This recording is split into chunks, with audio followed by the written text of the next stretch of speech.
What if the way you've been taught to care for yourself is actually making you weaker? It's that deep, quiet ache of feeling constantly pulled in every direction. The exhaustion of trying to meet everyone's expectations except your own. You're drowning in the noise, the stress, the distractions, the endless pressure to be more. And it burns, doesn't it? That feeling of never quite being enough, always chasing something outside yourself that promises peace but never, ever delivers.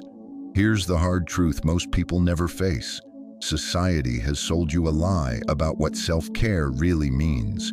It's taught you that self-care is about pampering, escaping, and numbing the discomfort. But the ancient Stoics, they knew a secret.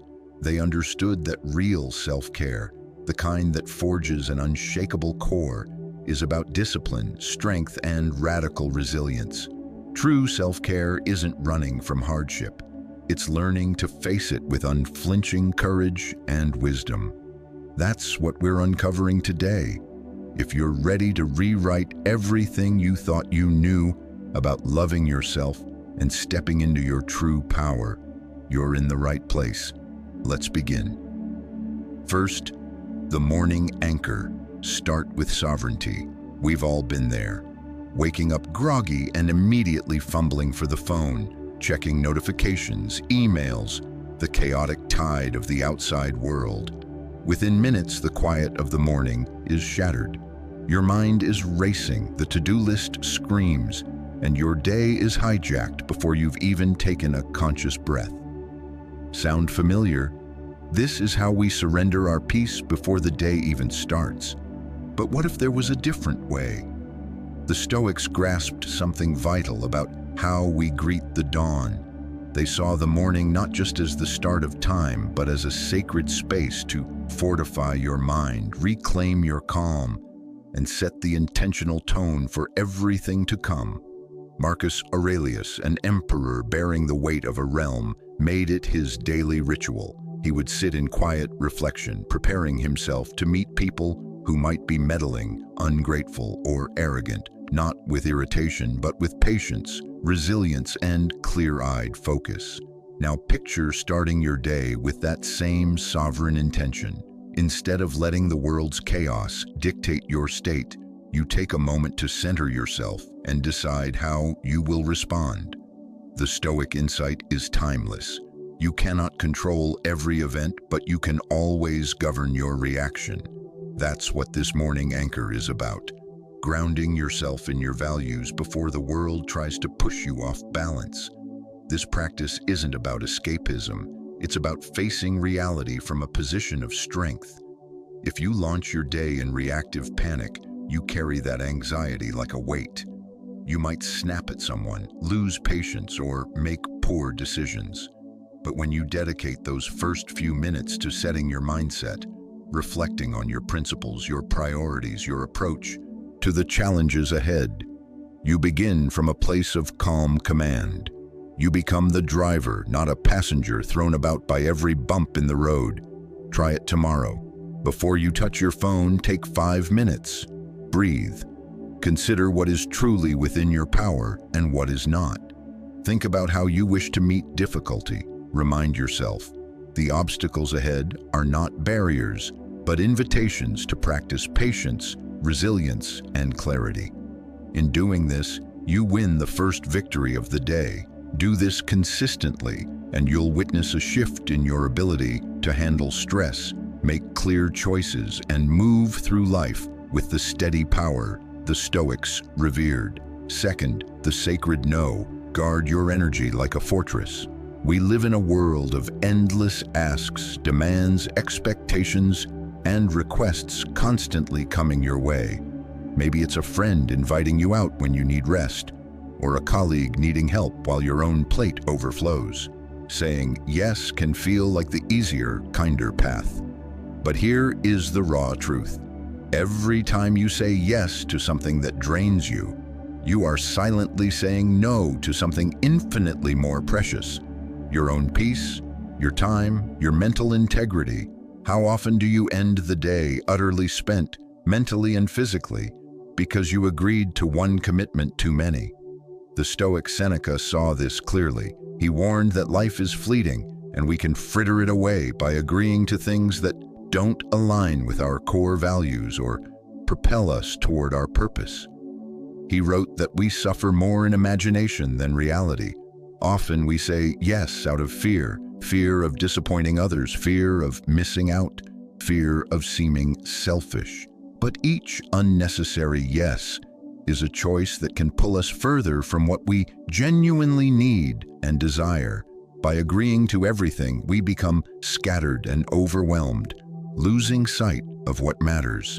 Think of the resentment that builds when you do something out of pure obligation.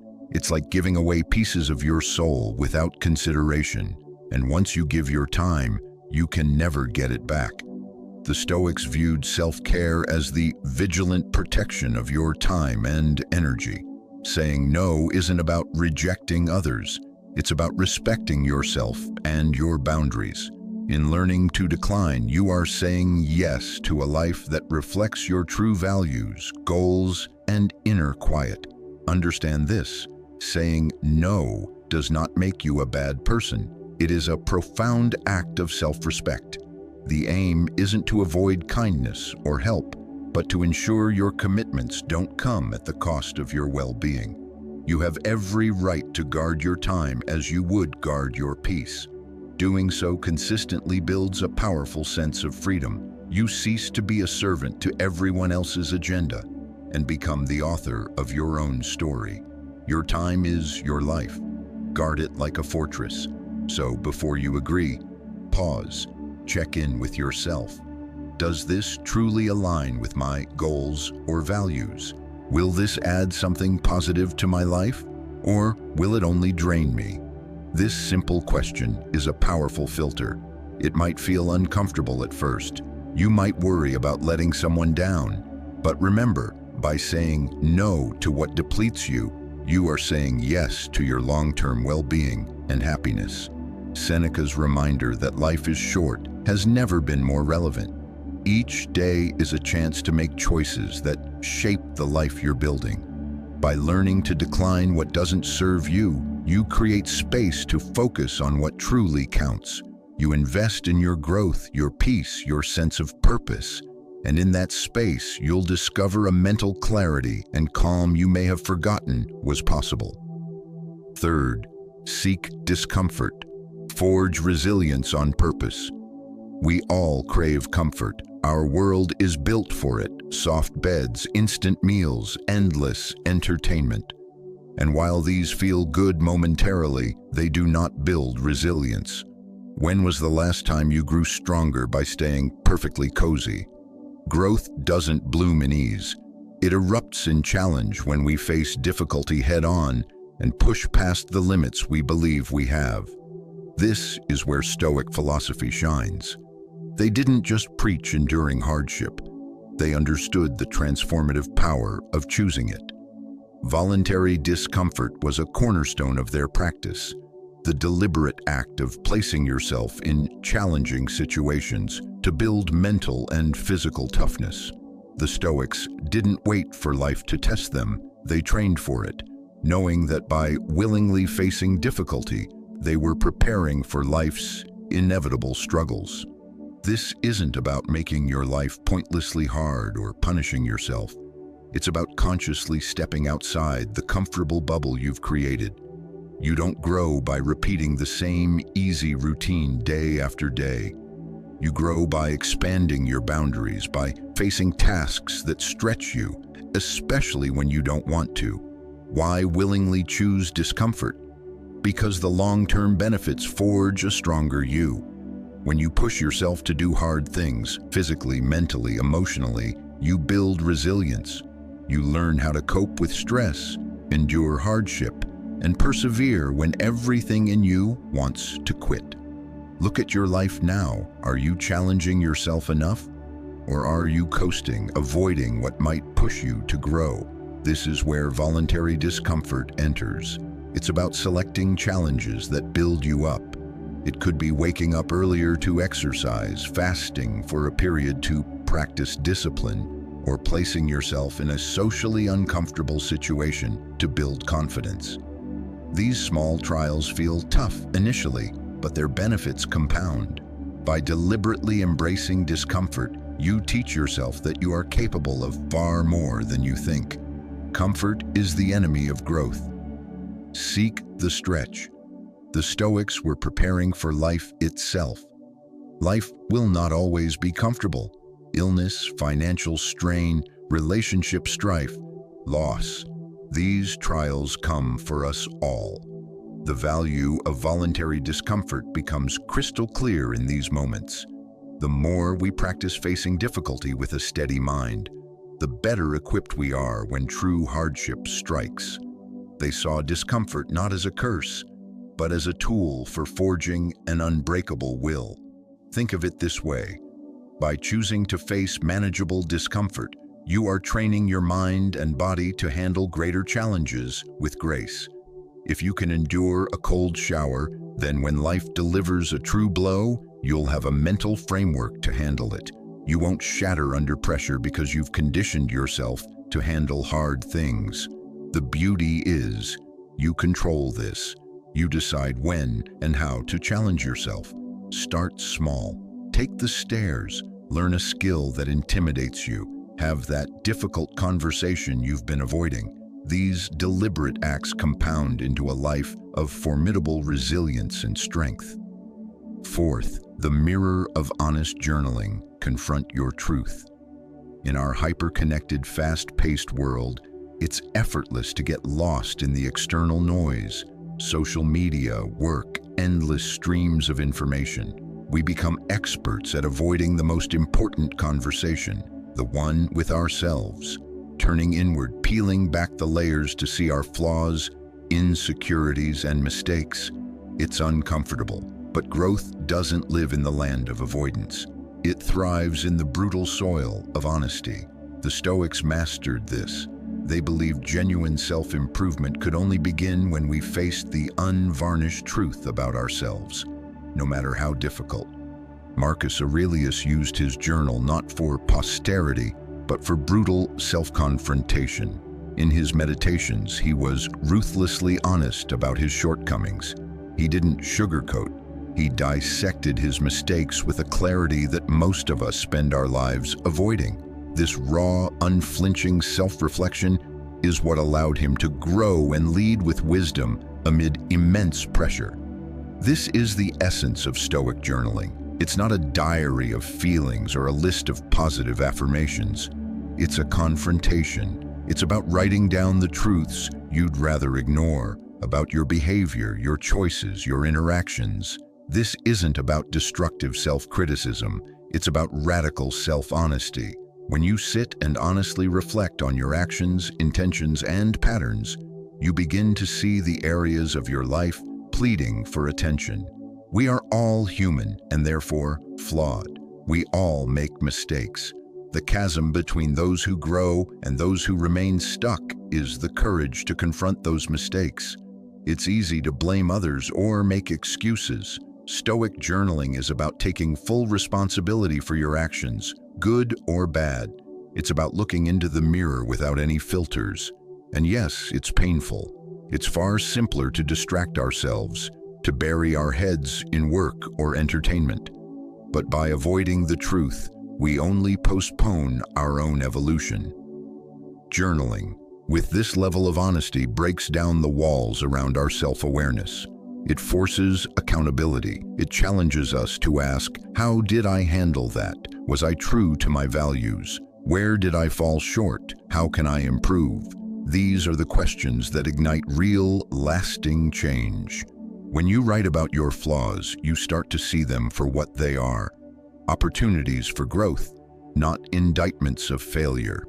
This practice also liberates you from the illusion of perfection. Our world is obsessed with flawless images and success stories, but perfection is a mirage that hinders true self-understanding.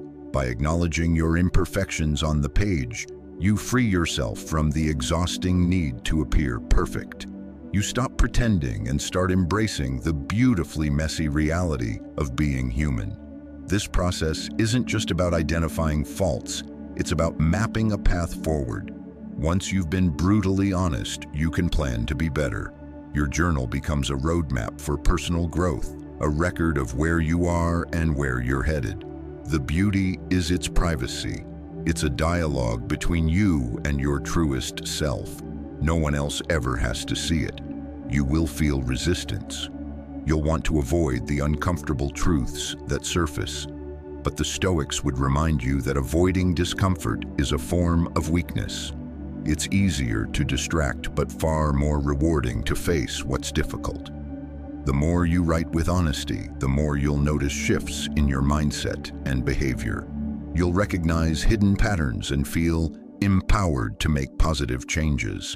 By committing to this practice, you build a relationship with yourself rooted in honesty, respect, and profound self-awareness.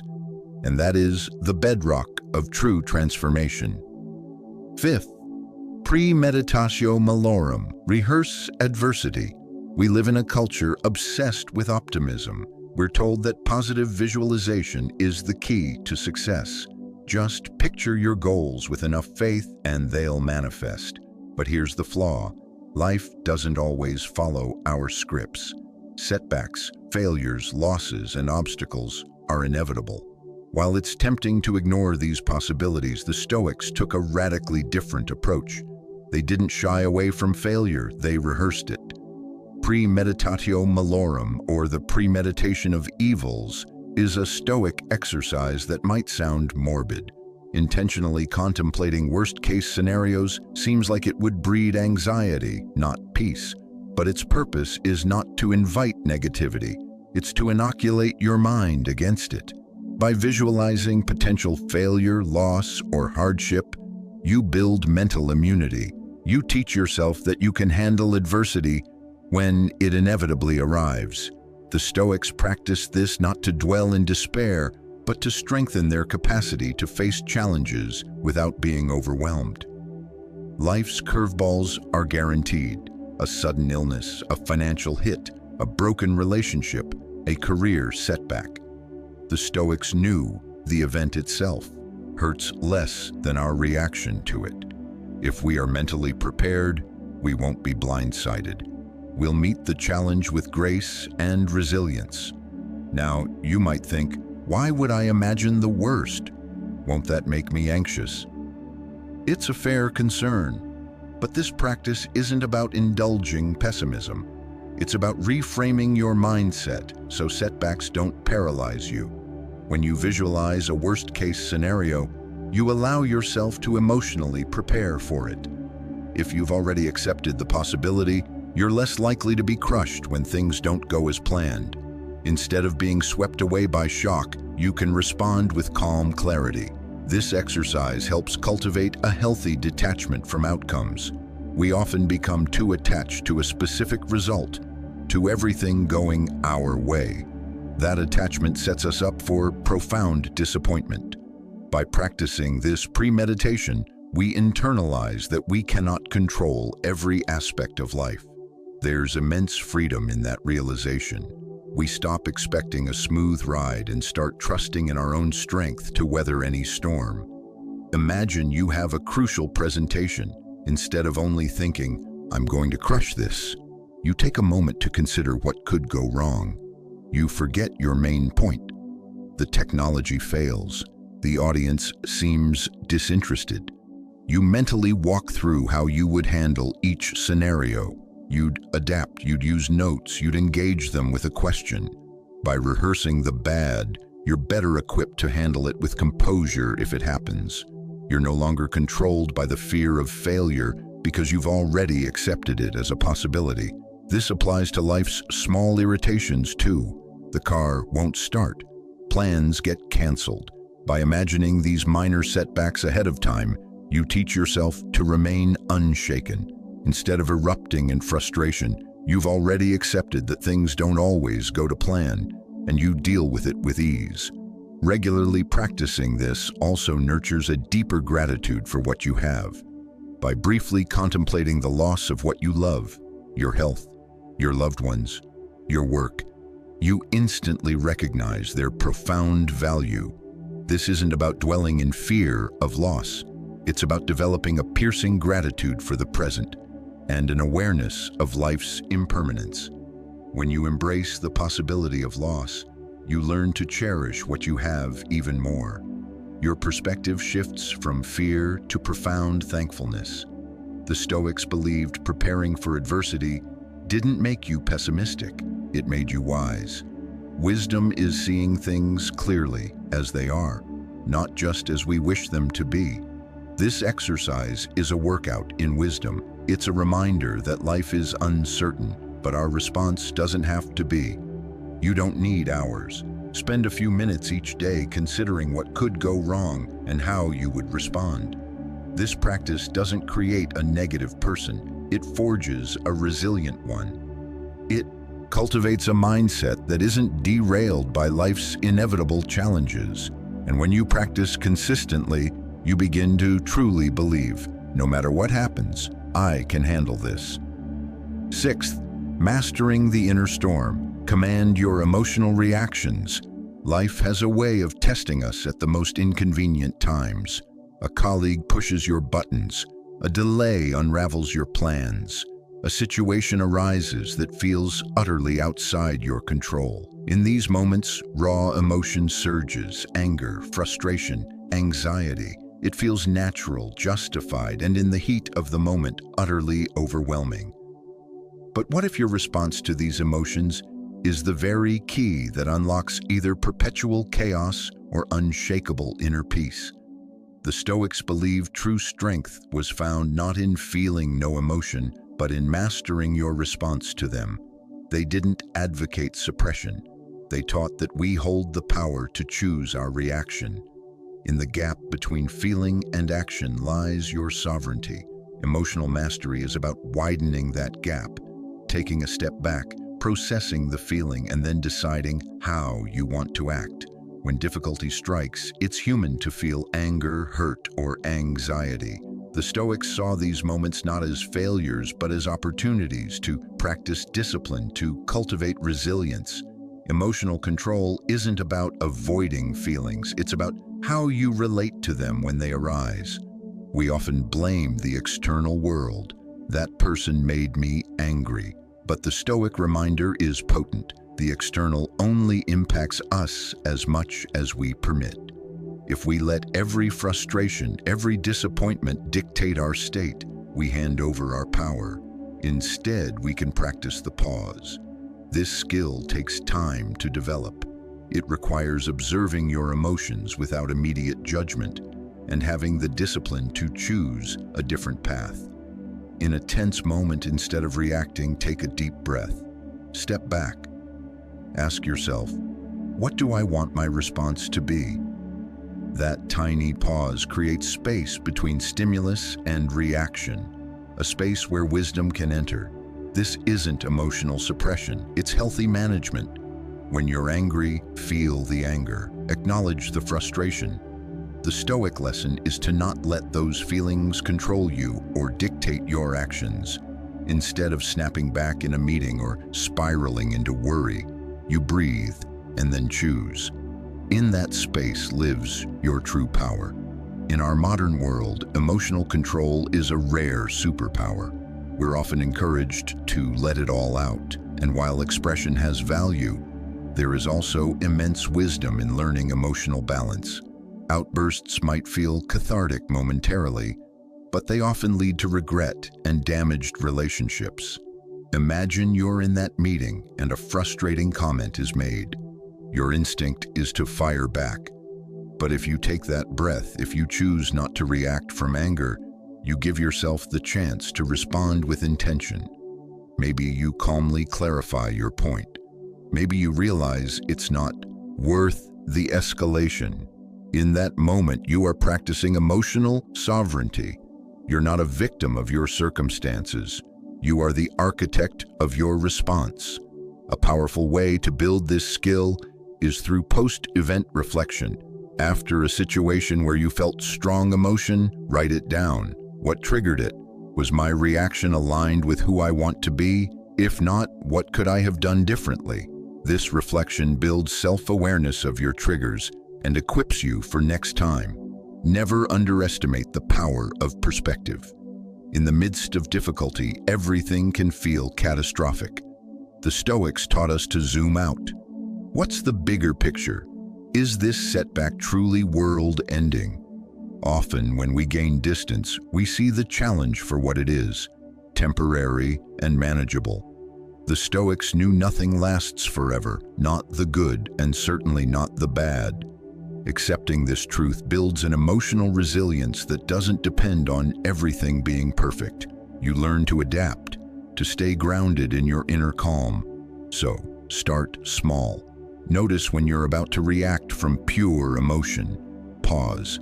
Ask, is this reaction serving me or making things worse? With practice, that pause grows, and your ability to choose becomes second nature. Mastering your emotional responses is one of the most empowering journeys you can undertake. It grants you the grace to navigate life's storms, to make decisions from a place of calm, and to remain unshaken no matter what comes your way.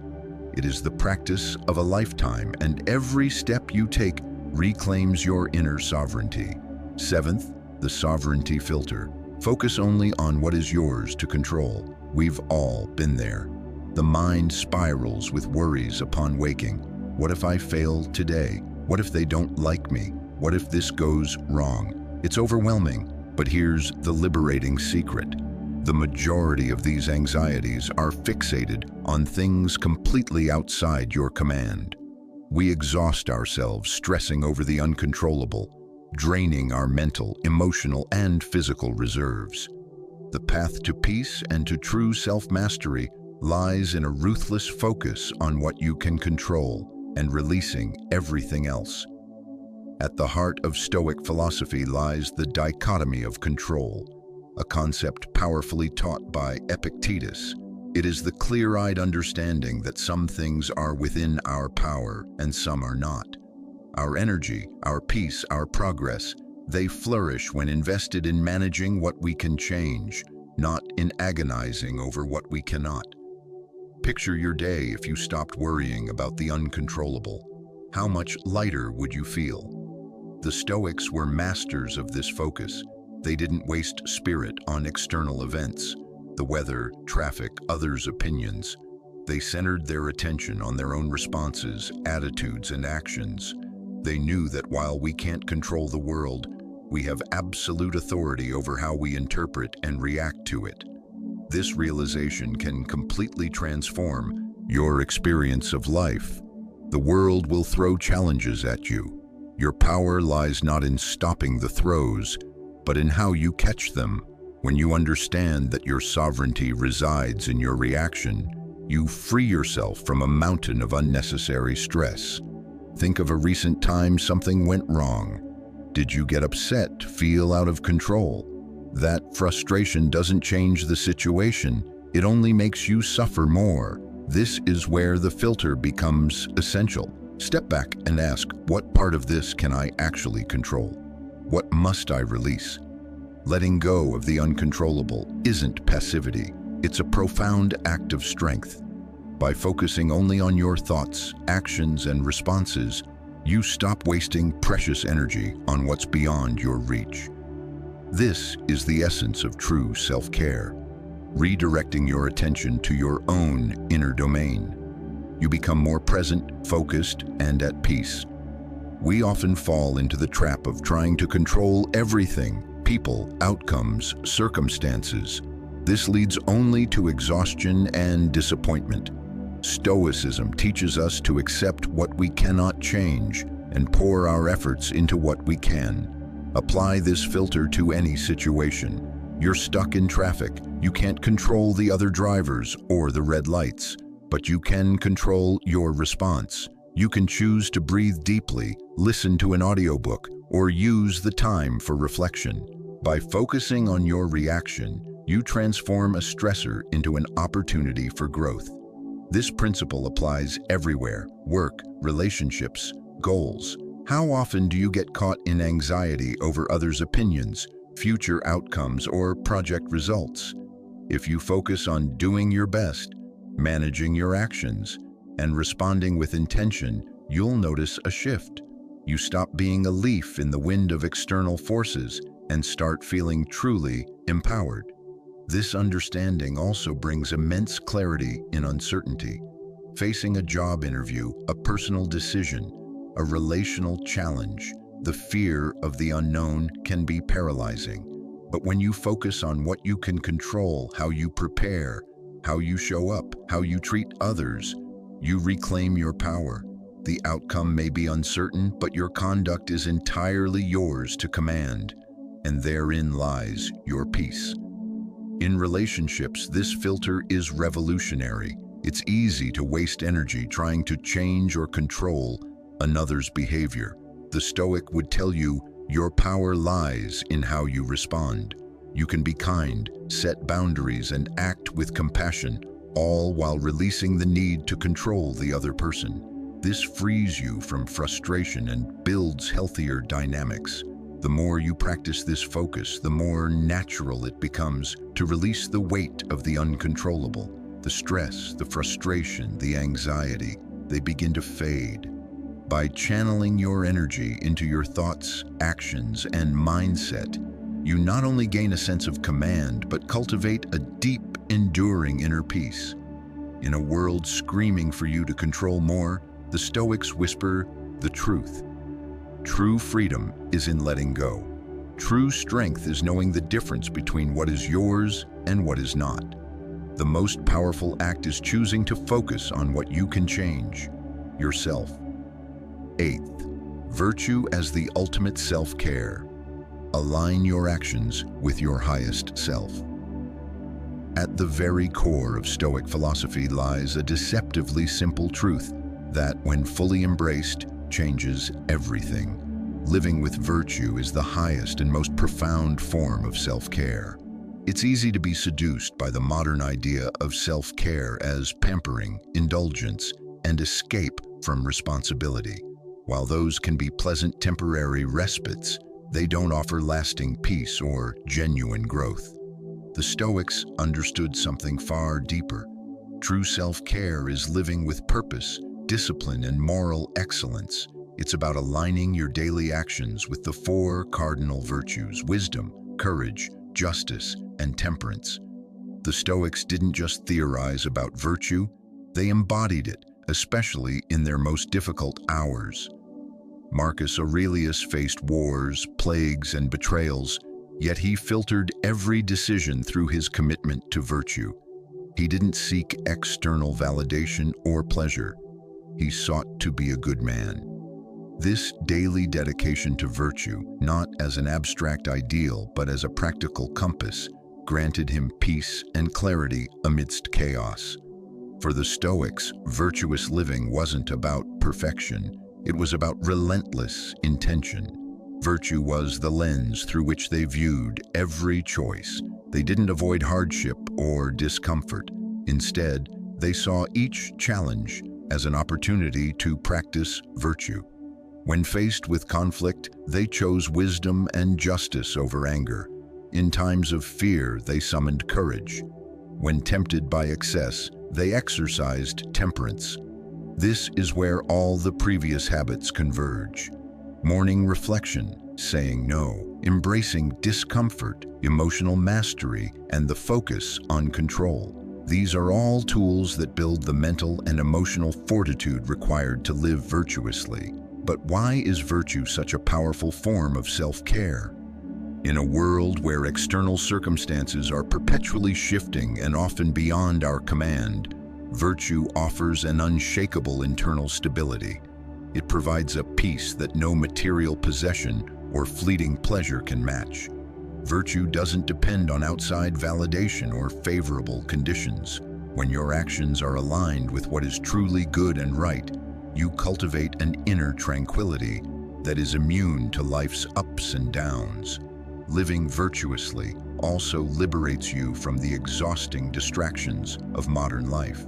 We're bombarded with messages telling us we need more stuff, more success, more recognition. But these pursuits are endless and ultimately unfulfilling. The Stoics knew that true contentment springs not from external achievements, but from living a life aligned with moral excellence. When you practice wisdom, courage, justice, and temperance, you stop looking outside for validation. You find fulfillment in who you are and how you choose to act.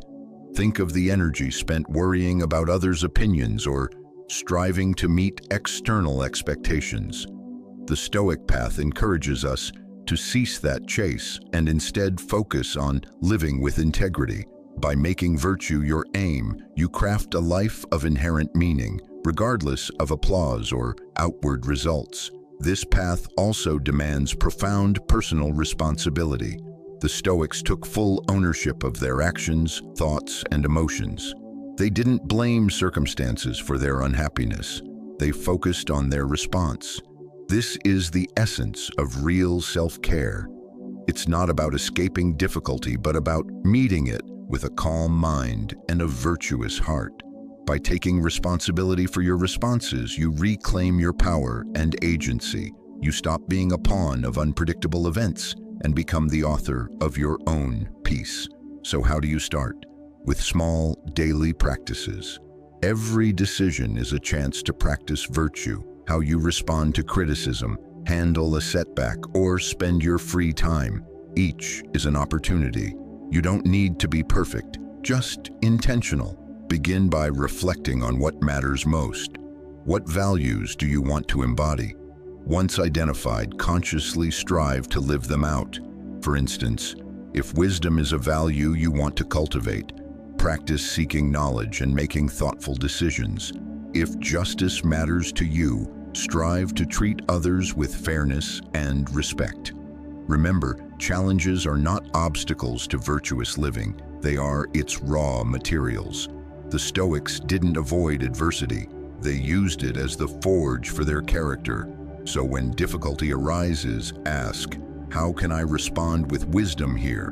Where is the opportunity for courage? This mindset transforms every challenge into a stepping stone toward your best self.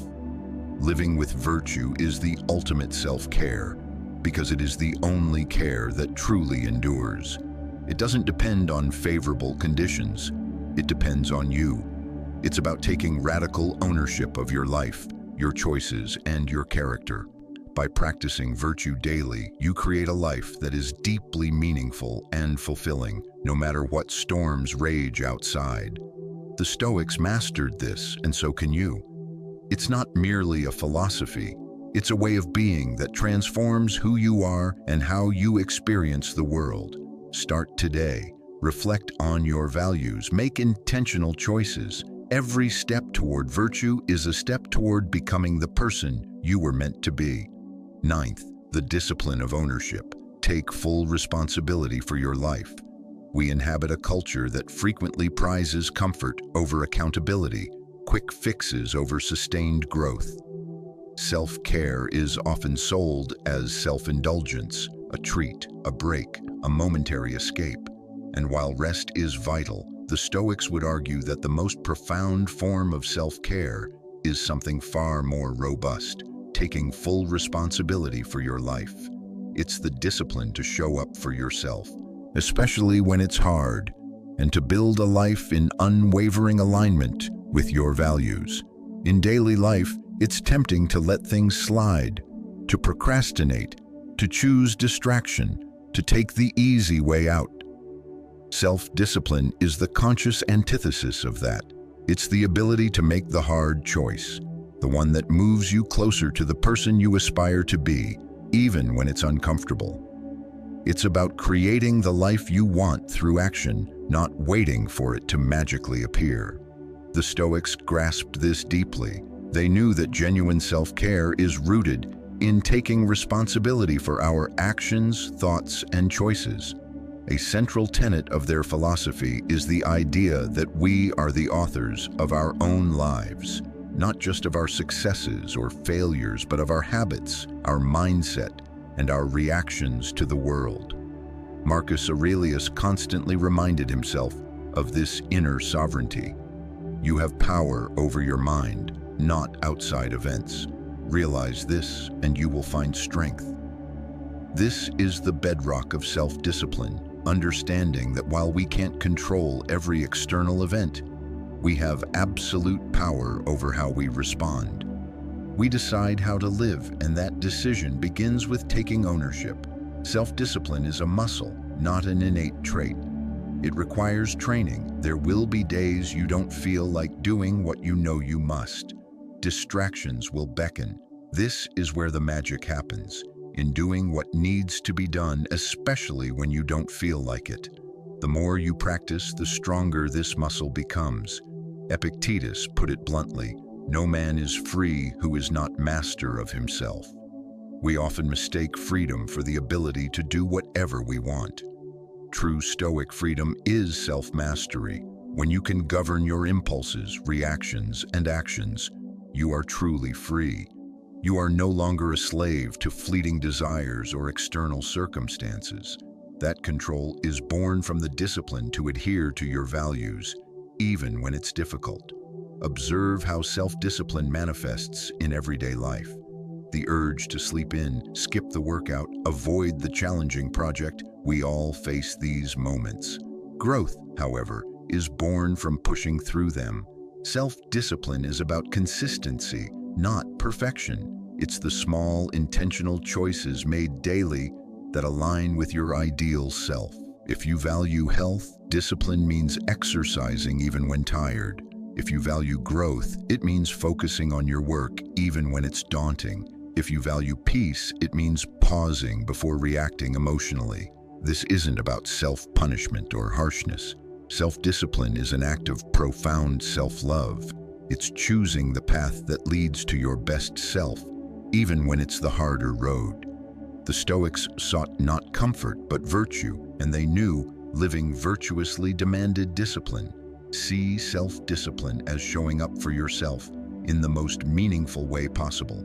In a world of noise and distraction, choosing discipline means reclaiming your time, energy, and focus.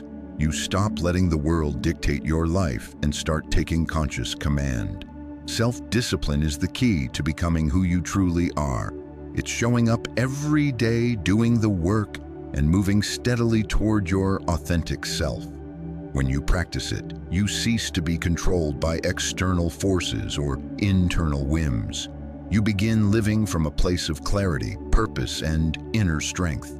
Of course, it requires effort, intention, and practice. It's easy to make excuses, to promise to start tomorrow. But the truth is, the longer you delay taking responsibility, the harder it becomes. Discipline demands you start now. Take small steps today that compound over time. The good news? Every disciplined choice makes the next one easier. Momentum builds. Once you start showing up for yourself, you'll see the rewards, and those rewards will fuel your continued commitment. Living with self-discipline also means having the grace to course correct. The Stoics weren't perfect. They strayed, as we all do. What defined them was their commitment to returning to the path. When you slip up, don't indulge in self-flagellation. Forgive yourself, recommit to your goals, and keep moving forward. Show yourself the compassion you'd offer a friend, coupled with the resolve to grow. So what does this look like in practice? It means choosing the difficult but right action, even when it's uncomfortable. It means showing up for yourself daily, regardless of how you feel. It means saying no to what misaligns and yes to what fosters growth. It means taking full responsibility for your life, your choices, and your future. And it means doing all of this with patience, consistency, and a deep love for the person you are becoming.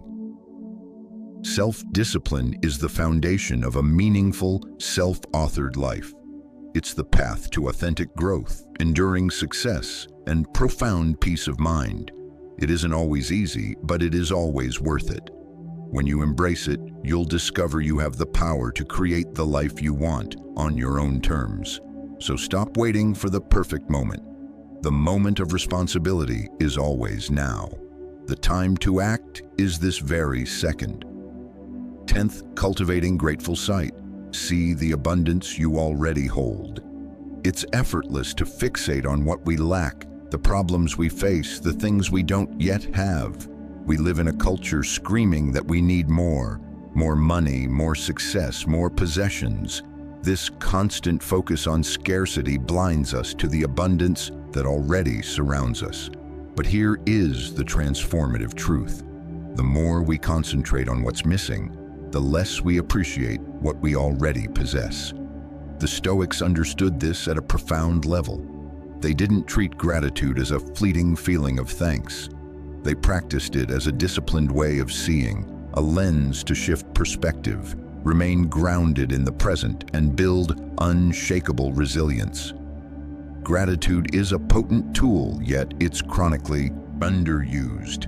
We are wired to notice the negative, our setbacks, mistakes, what's wrong, but gratitude has the power to rewire that mindset. When we consciously choose to focus on the positive aspects of our lives, however small, it shifts our entire internal landscape. Instead of feeling burdened by lack, we begin to feel enriched by what we have. This shift doesn't just improve mood, it fortifies us to navigate life's toughest trials with clarity and strength. When was the last time you truly appreciated the simple gifts? The ability to take a deep breath, to walk outside, to share a moment of quiet. Gratitude redirects our attention from what's wrong to what's right. It pulls us from the chaotic noise of the world and back to what is fundamental: our health, our connections, the small joys woven through everyday life.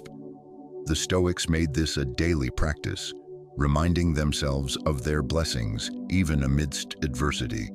Epictetus taught that suffering springs not from lacking things, but from our desire for what we don't have.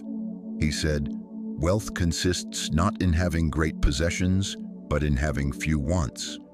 When we're caught in the endless chase for more status, more stuff, more approval, we forget to value what's already here.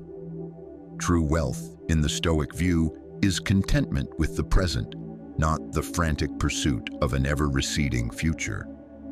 Gratitude helps us realize we already possess much of what we need for a fulfilling life. It's about appreciating the present moment and finding profound value in the ordinary. Gratitude isn't just for the good times. Its real power is revealed in difficulty. Life is not perfect. Challenges, setbacks, and pain are inevitable. But even in the darkest moments, we retain the power to choose our perspective. Instead of fixating solely on the negative, we can choose to find something to be grateful for. The lesson within the struggle, the strength we're building, the support we have, the simple fact of our own resilience. In these times, gratitude becomes a lifeline, helping us find meaning and anchor in the storm. Take a difficult work situation.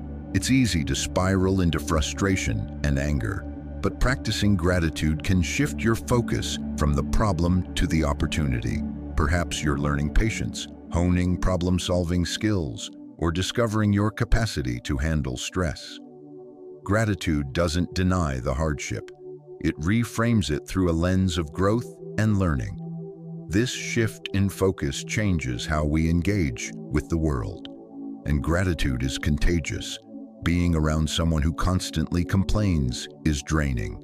Being around someone who consistently recognizes the good is uplifting. When you practice grateful sight, you don't just elevate your own life, you positively influence the energy of those around you. Science supports this. Regular gratitude practice is linked to increased happiness, reduced stress, and better overall health. It shifts our brain chemistry, encouraging the release of dopamine and serotonin. It literally rewires our neural pathways to scan for the positive, which has a profound impact on our long-term outlook and emotional well-being. The more you practice, the more naturally you'll begin to spot the good in any situation. In a world relentlessly pushing us to want more, to do more, to be more, choosing gratitude is a quiet revolution. It's a declaration: I am enough and I have enough right now. It's a decision to focus on abundance rather than lack, and it's a powerful engine for cultivating lasting peace, contentment, and fulfillment. The Stoics knew this. They didn't wait for perfect conditions to feel grateful. They practiced it daily, regardless of circumstance. So how do you start? Simply, take a moment each day to reflect on what you're thankful for. It could be as small as a warm drink or a kind word, or as vast as your health or loved ones. The more you practice, the more you'll see just how much you have to appreciate. And the more you focus on the positive, the more it will expand in your awareness.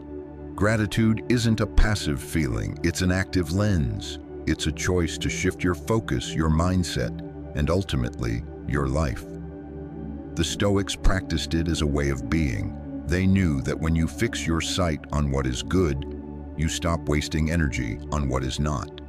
In doing so, you build a foundation of peace, strength, and resilience that no external circumstance can ever shake. Gratitude is the lens that reveals the world and your life in its fullest, richest form. 11th, the sanctuary of solitude. Reconnect with your inner voice. In our always-on, perpetually connected world, we've largely forgotten the art of true solitude. We're enveloped in noise, social media, emails, obligations, notifications.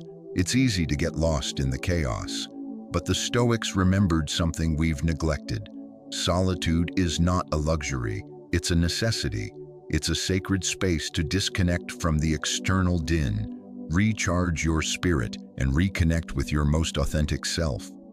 In fact, solitude is a vital practice to reclaim clarity and perspective when the world is pulling you in 1,000 directions. How often are you truly alone with your thoughts, free from people or distractions? It's easy to feel perpetually overwhelmed when something is always demanding your focus. We've been conditioned to believe that to be productive or successful, we must always be plugged in, always engaging. But the Stoics believed that real power is cultivated in the ability to be comfortably alone with your own mind, to reflect, to recharge, without the constant influence of external noise. Solitude offers the rare space to reflect deeply on your life, to ponder your direction, and to connect with your intrinsic sense of purpose. When was the last time you stepped away from everything? No phone, no inputs, no distractions, and simply thought. In a world that ceaselessly demands our attention, solitude provides the essential opportunity to be present with ourselves and gain the clarity we so often lack in the daily hustle. How can you become who you truly are if you never spend time alone with yourself? Solitude isn't about escaping life. It's about engaging with it on a far deeper level. It's about reconnecting with your inner world, understanding your thoughts, emotions, and desires, free from external pressures and opinions. Only in solitude can you honestly ask, what do I want? What do I value? Who am I beneath all the roles I play? When you carve out time for solitude, you create space for genuine reflection. You grant yourself the chance to think critically about your actions, relationships, and goals. Are you moving in a direction that feels authentic? Are you living by your own values or merely reacting to external expectations? These crucial questions can only be answered in quiet, undistracted moments. It's when the noise fades that you begin to hear the whispers of your own truth. Solitude need not mean hours of silent meditation. It can be a walk in nature, sitting quietly with a journal, or even a few mindful minutes at the start or end of your day. It's about deliberately disconnecting from the external world to tune into your own inner frequency. It's in these moments that clarity emerges, allowing you to see not just the world, but your own heart and mind with new eyes. Epictetus emphasized the primacy of self-knowledge. First, know who you are and then adorn yourself accordingly. The only path to truly knowing yourself winds through the quiet valleys of solitude. It's about sitting with yourself, understanding your genuine feelings, and aligning your actions with your inner values. Without solitude, it's too easy to get lost in the opinions of others and the relentless flow of information. When you embrace solitude, you regain sovereignty over your own thoughts and decisions. Beyond self-knowledge, solitude allows you to recharge your emotional and mental batteries. Constantly being on for others is draining. Giving yourself permission to step back and be alone isn't selfish, it's essential for your psychological health. Just as your body needs rest after exertion, your mind needs respite from constant external input. Solitude is that respite. It's a chance to restore your energy, find peace, and return to the world with renewed strength and perspective. We live in a society that often undervalues and even fears solitude. It's easy to feel guilty for taking time for yourself. But the Stoics would remind us that solitude is a profound form of self-care, a way of honoring your own well-being. It's not about isolation. It's about creating the mental and emotional space required to be your best self when you do engage with the world. Start small. Dedicate a few minutes each day to being alone with your thoughts. You don't need to schedule hours. Begin with moments of quiet and observe how it feels. You may be surprised by the clarity and calm it brings, whether in the morning before the world awakens or at night as you unwind. Find pockets of time to retreat inward, and when you do, release any guilt. Recognize it as a vital practice that strengthens your inner core and resilience. Solitude can also help you realign with your personal goals.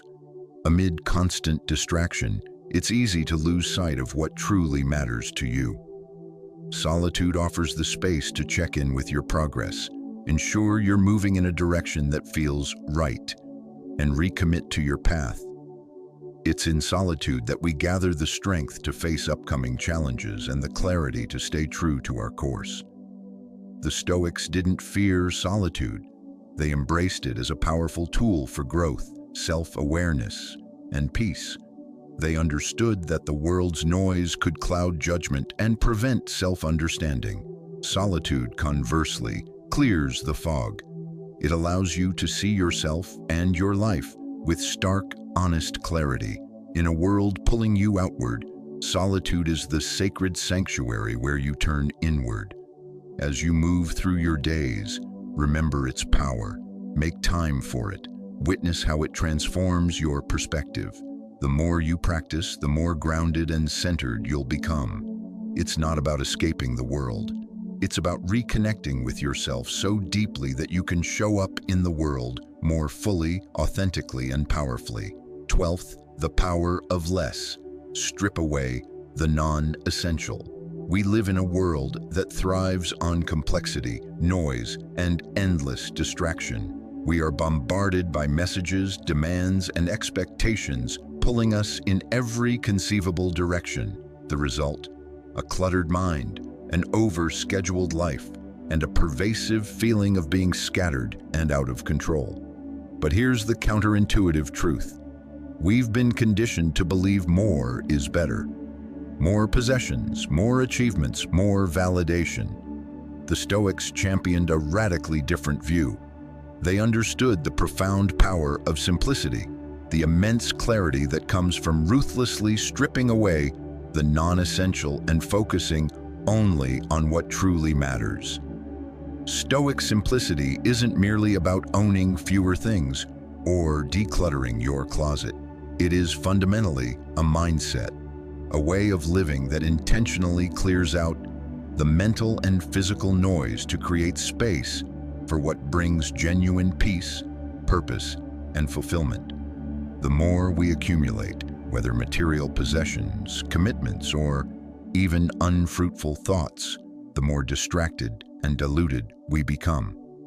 We lose sight of our true aims, and our energy is spread so thin that focusing on what matters becomes a struggle. In practical terms, this means making deliberate choices about where you invest your time and energy. What activities, relationships, and pursuits truly align with your deepest values? What nourishes your soul, and contributes to your growth? These are the essentials. Everything else, the clutter, the distractions, the obligations undertaken out of guilt or habit, should be minimized or removed. This is easier said than done, right? We live in a society that equates busyness with importance, complexity with sophistication. We're taught that doing more means achieving more. But in reality, constant busyness often means we're moving without clear direction or purpose. The Stoics weren't opposed to work, achievement, or possessions, but they knew these things should never be the source of our happiness. Our happiness should spring from our ability to live according to our values, to focus on what's truly vital, and to eliminate the distractions that lead us astray. The real challenge, then, is to simplify, to focus fiercely on what matters and let go of the rest. This doesn't demand a minimalist aesthetic or giving up all your belongings. It demands a hard look at your life and an honest question. What is essential? What genuinely adds value to my existence? For many, this is a difficult inquiry. Surrounded as we are by societal pressures to constantly acquire and achieve. But the Stoic path teaches that fulfillment is an inside job. It comes from clearing the mental and physical clutter to create space for what aligns with who you are and who you wish to become. Epictetus stressed the importance of distinguishing between what is and isn't within our control. He taught, "It's not what happens to you, but how you react to it that matters." When we are mired in distraction, it's easy to let external events control our inner state. By simplifying our lives, we regain command over our thoughts, actions, and reactions. The more we focus on the essential, the less power external chaos has over us. Simplicity is, therefore, a tool for mental clarity and emotional resilience. One of its most powerful benefits is direct contribution to our mental well-being. We often feel overwhelmed by clutter, physical mess, endless tasks, the pressure to keep up. This mental overload breeds stress, anxiety, and a sense of being lost. When we simplify, when we eliminate distractions, we create space for breath, for clear thought, for peace. Simplicity allows us to think more clearly, focus more deeply, and attend to what's truly important. Here, gratitude and simplicity beautifully intersect. When we simplify, we naturally begin to appreciate what we have, rather than perpetually wanting more. The Stoics knew that true contentment is internal, not external. When we stop chasing the next shiny object and start valuing what we already possess, we touch genuine peace. This is the heart of Stoic simplicity, not deprivation, but a realignment of values and intentional living. Simplicity also fosters presence.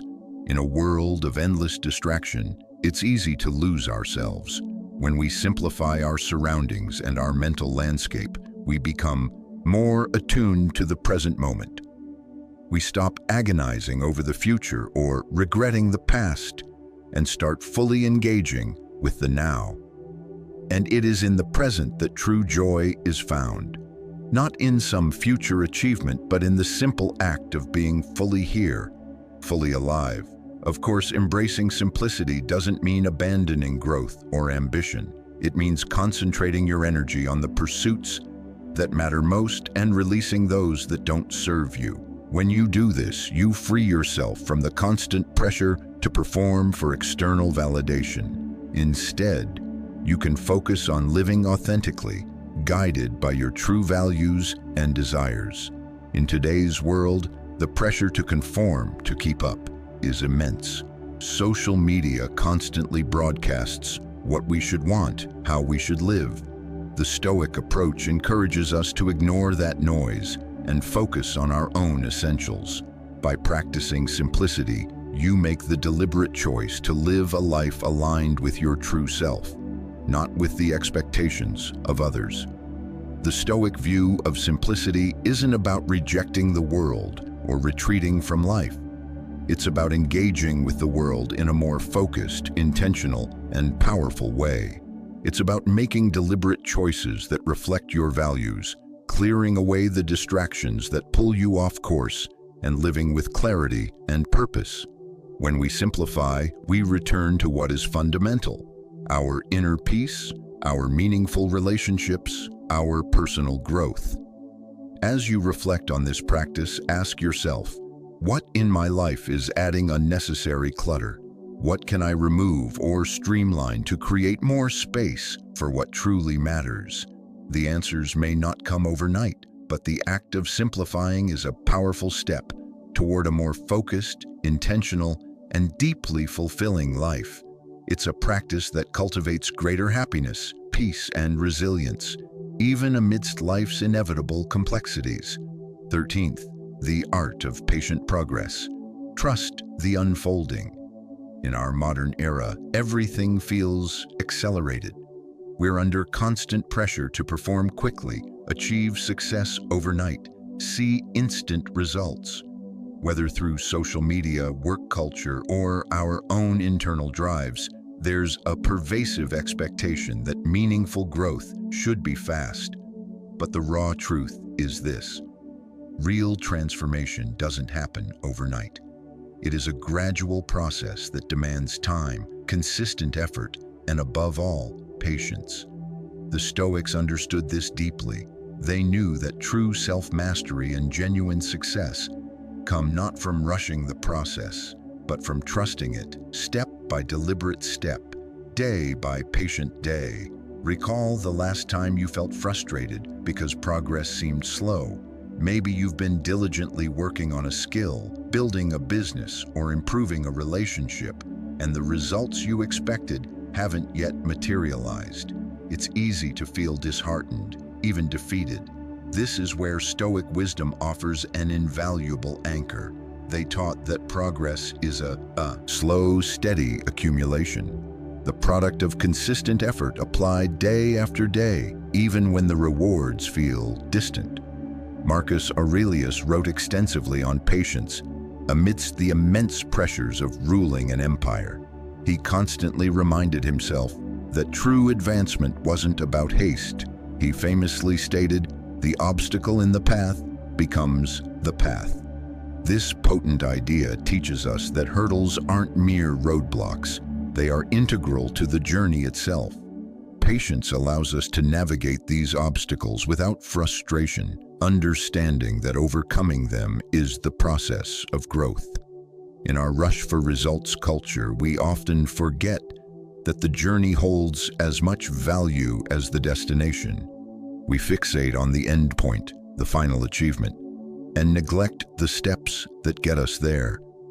Patience is about trusting that each step, no matter how small, is moving you forward.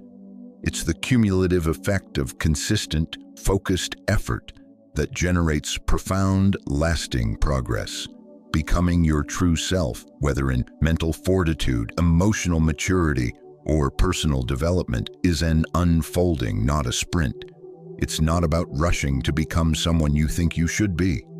It's about allowing that person to emerge naturally, step by step, with patience and self-awareness.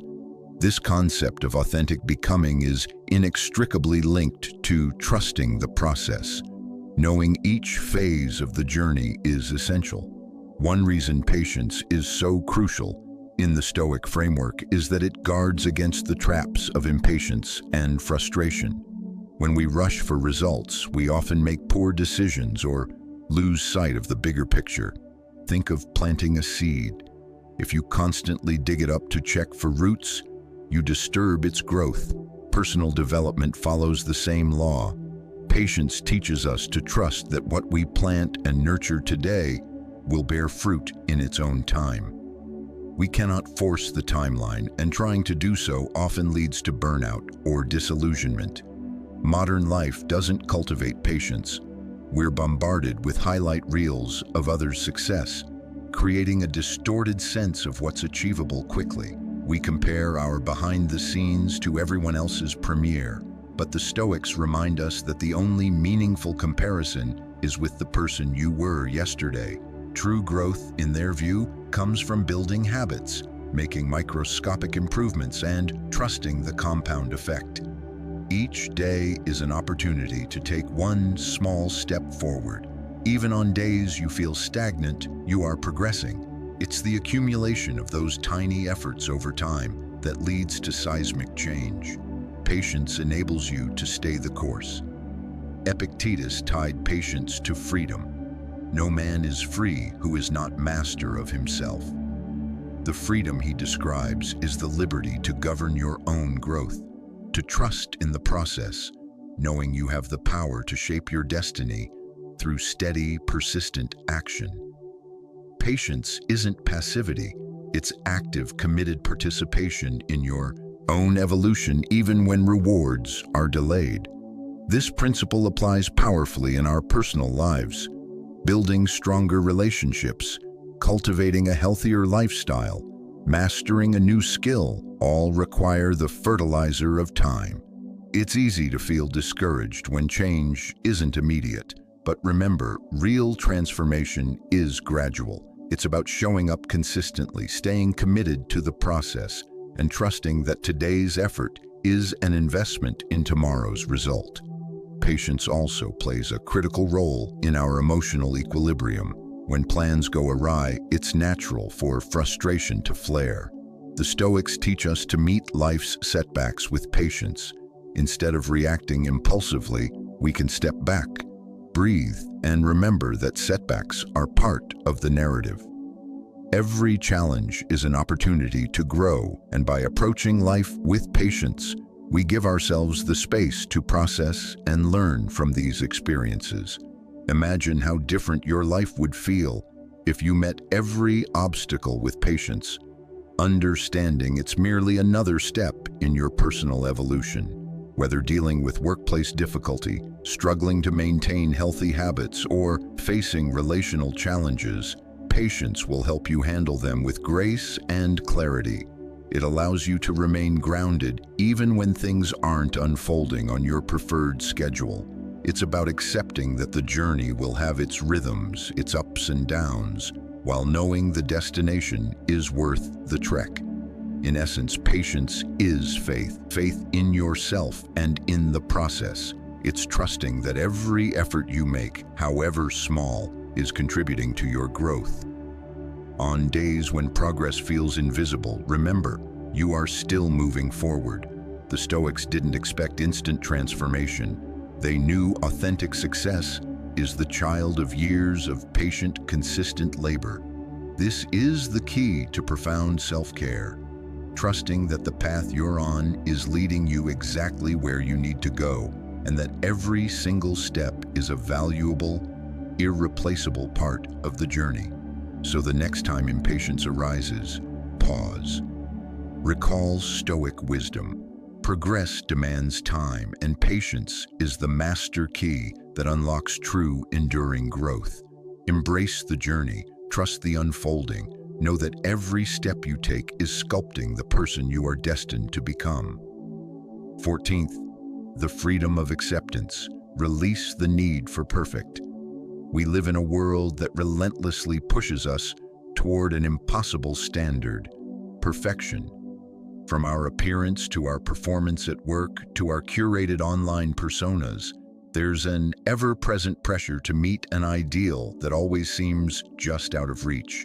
It's as if perfection is the only worthy goal and anything less is failure. But here is the liberating, uncomfortable truth. The pursuit of perfection is often what holds us back. It can paralyze us, making us afraid to take action or be vulnerable for fear of falling short. In reality, striving for flawlessness frequently leads to frustration, self-doubt, and a chronic sense of inadequacy. The Stoics, however, held a radically different view. They didn't see perfection as the aim, nor did they believe it was something worth obsessing over. Instead, they championed the profound power of acceptance, accepting ourselves as we are, accepting our circumstances, and accepting the inherent, beautiful imperfections of life itself. For the Stoics, true freedom arises not from trying to control every detail or reach an unattainable standard, but from embracing what is and doing our genuine best within the present moment. This wisdom is revolutionary for anyone struggling with perfectionism or the crushing weight of getting it right. Marcus Aurelius repeatedly meditated on the importance of accepting what lies beyond our control. In his writings, he advises, "Waste no more time arguing about what a good man should be one." This succinct, powerful statement captures the Stoic stance on perfection. Instead of fixating on some idealized version of ourselves we feel we should be, we should focus on becoming the best version of ourselves right now. The Stoics didn't believe in waiting for perfect conditions or perfect readiness. They believed in acting now, in doing the best we can with the resources, wisdom, and abilities we currently possess. This mindset is incredibly freeing. It allows us to shed the heavy burden of perfectionism, the constant need to measure ourselves against unrealistic, often external standards. The chase for perfection often results in analysis paralysis, leaving us stuck, unable to move forward because we're so focused on getting every detail just right. The Stoic approach teaches us that perfection is a mirage.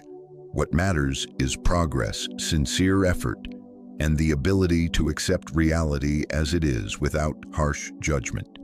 Perfectionism is often rooted in fear of judgment, fear of not being accepted as we are. But the truth is, it is only by fully accepting ourselves, imperfections and all, that we can genuinely grow into who we are meant to be. By releasing the idea of perfection, we open the door to authenticity, to living in alignment with our true selves rather than an idealized phantom. This doesn't mean abandoning the pursuit of improvement.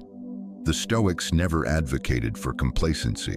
What they encouraged was the clear-eyed acceptance of what is, coupled with a steadfast willingness to improve in the areas that truly matter. Acceptance isn't surrender. It's the foundation from which authentic growth can spring. One way the Stoics practiced this was through their deep understanding of control. In life, there will always be elements beyond our command: external events, others' actions, certain circumstances. Perfectionism often flares when we try to control the uncontrollable. The Stoics taught that peace is found in letting go of that need and focusing our energy solely on what we can control: our thoughts, our actions, our responses. This acceptance of our limits liberates us from the exhausting struggle to make everything perfect, allowing us to approach life with a sense of calm and clarity. Seneca also warned against the trap of perfectionism for its own sake. He wrote that life is not short, but we make it so by wasting much of it. Chasing perfection can be a profound waste of time, endlessly striving for an ideal that will never fully manifest. Instead of spending our precious time and energy on this impossible quest, we can shift our focus to what truly adds value: our personal growth, our relationships, our sense of purpose and contribution. By accepting that perfection is an illusion, we start to live more fully in the present, making the most of the time we actually have. The beauty of the Stoic approach is that it prioritizes the journey over an impossible destination. It's about making progress, not achieving flawlessness. When we accept ourselves as we are, with all our quirks, mistakes, and learning edges, we are free to fully engage with life. We can take risks, make mistakes, and learn from them without the paralyzing fear of failure. Every misstep becomes a lesson, every setback a chance to grow stronger. Acceptance is the gateway to this kind of liberated growth. Imagine how different your life would feel if you could release perfectionism. What would it be like to embrace your imperfections, knowing they are a natural, even valuable part of your unique humanity?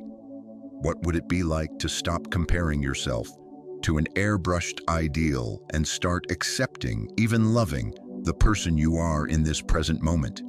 This isn't about giving up on goals or ambition.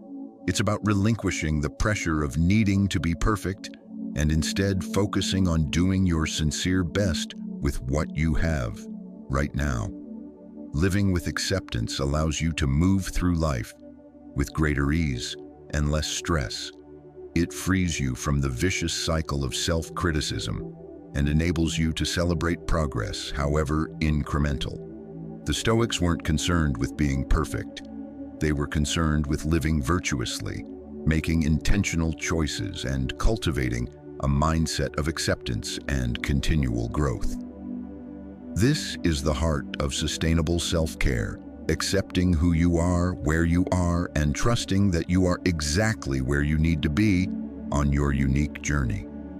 So, the next time you feel the urge to strive for flawless execution, pause, ask yourself, what am I really trying to control here? Is this within my power, or am I chasing a phantom? Remember, progress doesn't spring from perfection. It blossoms from consistent effort, from accepting reality, and from embracing the beautifully imperfect human you are. The Stoics remind us that true growth comes not from striving to be perfect, but from having the courage to be perfectly, authentically, imperfectly you. 15th, the circle of service, how giving completes you. Self-care is often framed as an inward-facing act, a way to focus on our own needs, prioritize our well-being, and nurture ourselves. But the Stoics taught us that the most profound self-care isn't solely about the self. It's deeply interwoven with how we show up in the world, how we contribute to the greater good, and how we lift others up. It's a subtle but monumental shift in perspective. Self-care isn't selfish. It is, in fact, inextricably linked to our capacity to serve. When we serve, we nourish not only the lives of others, but our own spirit as well. The act of giving back becomes an essential component of our own growth, and in doing so, we discover a fulfillment far deeper than any solitary indulgence could provide. This idea runs counter to much of modern culture, which often equates self-care with pampering, spa days, luxury, personal escape. While rest and recharge are vital, the Stoics understood that a life of authentic meaning springs not from the pursuit of comfort, but from purposeful contribution. Seneca captured it succinctly: "No man is free who is not master of himself." In this context, freedom isn't just freedom from distraction.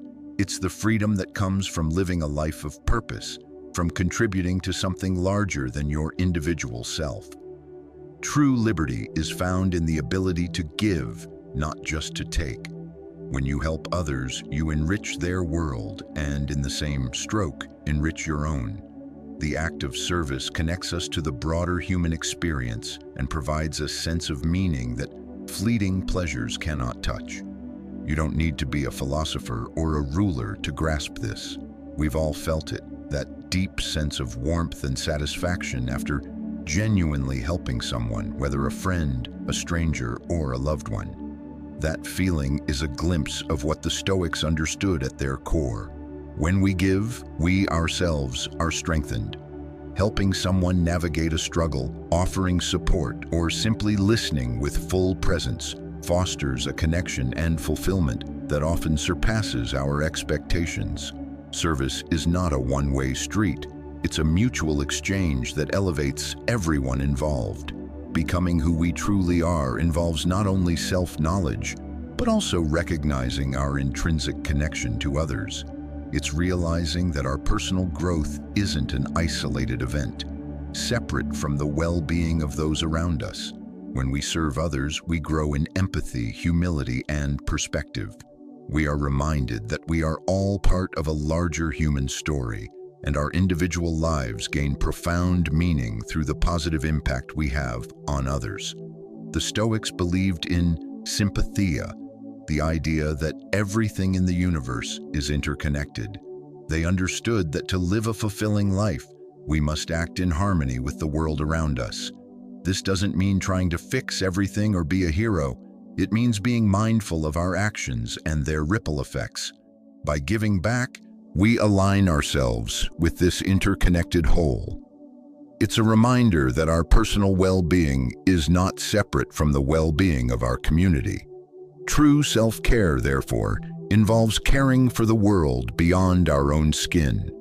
In a world where it's easy to become absorbed in our own problems, the Stoics remind us that looking outward, offering our time, attention, and resources to others can be a powerful antidote to feelings of isolation, frustration, and emptiness. Helping others pulls us out of our own narrow story and into the bigger picture. It shifts our focus from what we lack to what we can give. And in that giving, we are often filled more than we could have imagined. Even small acts of kindness, holding a door, offering sincere praise, helping a colleague, listening without judgment, can have a profound impact on both giver and receiver. Marcus Aurelius, despite the immense weight of imperial power, constantly emphasized service. He wrote, "What is not good for the beehive is not good for the bee." This reminds us that as individuals, we are part of a greater collective. Our actions matter not only for our own well-being, but for the health of the whole community. We are all connected. To live a meaningful, fulfilling life, we must contribute to the greater good. This doesn't demand grand gestures. Our small, consistent contributions, kindness, help, presence, serve the larger purpose of enriching the tapestry of life around us. Living a life of service also teaches us humility. In a culture that often promotes self-advancement and personal brand building, the Stoic counter-narrative is refreshing. It's not about chasing recognition or status. It's about doing what's right for the right reasons, without expectation of return. Service becomes a way to soften the ego, to connect with others on a fundamental human level. It reminds us that our value isn't determined by being at the top, but by the positive impact we make from wherever we stand. You might wonder how to weave this into daily life. It doesn't require heroic sacrifice. It's about looking for opportunities to help in your ordinary interactions. Ask yourself, how can I be of service today? Does someone need help with a task? Could a word of encouragement lift someone's spirit? Can I make a small positive difference in my community? These small actions, practiced consistently, will not only enrich the lives of others, but will deepen your own sense of purpose and connection. At its core, service is about recognizing we are part of something larger. It's a reminder that we are not alone in our struggles and that by extending a hand to others, we strengthen our own grip on life. Whether we are offering support to a friend or contributing to a cause we believe in, service is an act of self-care that builds resilience, compassion, and profound connection. In this way, caring for the self and caring for the world become one seamless practice. When we help others, we reinforce the interconnected web of existence, and in doing so, we find deeper meaning and satisfaction in our own lives. So as you move through your days, remember the simple, transformative power of service. It's not about perfection or grandiosity. It's about the choice to show up for others, to be present when needed, to contribute your unique thread to the collective tapestry. This is the self-care that transcends the self. It's about living with purpose, kindness, and a sense of shared responsibility for the common good. In the end, when you give back to others, you don't just transform their experience, you complete the circle, transforming and deepening your own. Remember, true self-care isn't found in fleeting comforts. It's built through a life of purpose, service, and unwavering personal growth. When we serve others, we don't just improve their world. We uncover the deepest layers of our own strength and fulfillment. Let go of perfection. Embrace the power of contribution. And as we wrap up, I want you to reflect. How will you contribute to your world today? What small act of service can you offer that will create a meaningful ripple? Thank you for being part of the Stoic Mindset Mastery community. If this path resonated with you, I invite you to like this video. It helps us reach others seeking this wisdom.